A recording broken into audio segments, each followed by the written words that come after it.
Recorded Books and One-Click Digital present Most Blessed of the Patriarchs, Thomas Jefferson and the Empire of the Imagination by Annette Gordon-Reed and Peter S. Onuf. Narrated by Karen Chilton.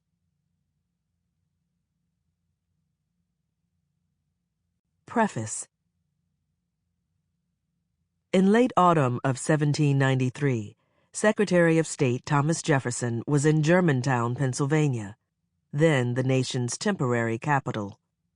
A devastating outbreak of yellow fever had driven the government, including President George Washington, out of the capital, Philadelphia, to escape the horrific epidemic, whose origin was a mystery to all.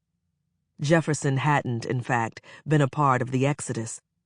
He had decided to leave Philadelphia in the winter of 1792, well before the outbreak. Perhaps he had grown weary of city living, or more likely, wished to find respite from the scene of his metaphorical death match with Secretary of the Treasury Alexander Hamilton, his chief rival in Washington's cabinet.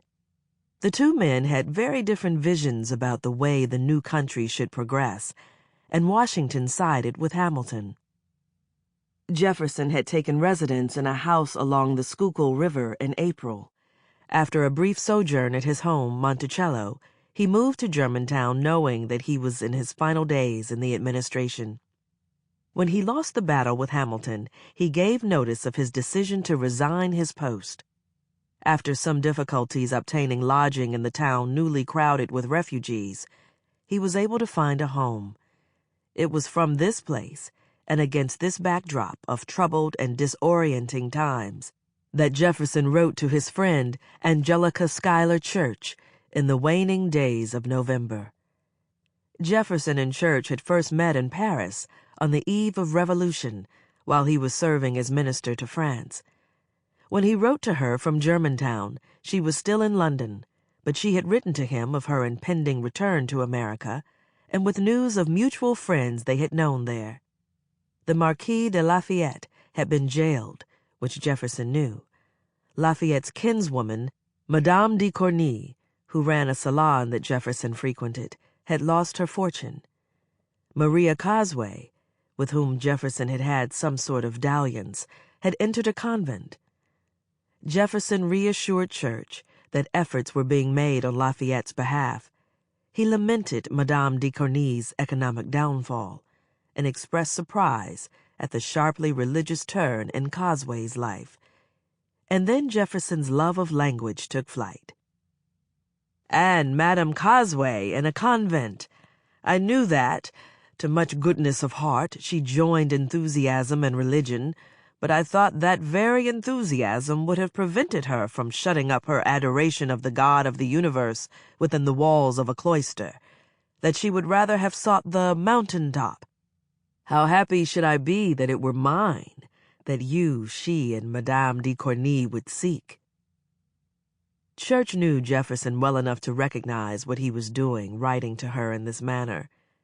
Even as he flirted with Cosway, he had flirted with her over the years, fully aware that no connection to either woman, both married, Church with 2 children, could ever be serious or long-term.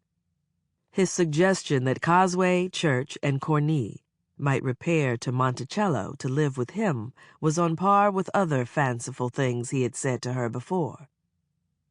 At this moment, however, matters were more complicated because in addressing Church, Jefferson was talking to the sister-in-law of the man responsible for his current discomfort. Hamilton was married to Church's younger sister, Elizabeth. Open discussion of the implications of this fact in the letters they exchanged wasn't possible, given Jefferson's sense of propriety and strong dislike of conflict. He could not let on that he even considered that Church knew of the titanic struggle that he and her brother-in-law had waged. Instead, he went back to basics, to a presentation of self that emphasized his attachment to his home, his values, and his faith that, with concerted effort, he could bend the future to his will. "In the meantime, I am going to Virginia. I have at length been able to fix that to the beginning of the new year. I am then to..." Sample complete. Ready to continue?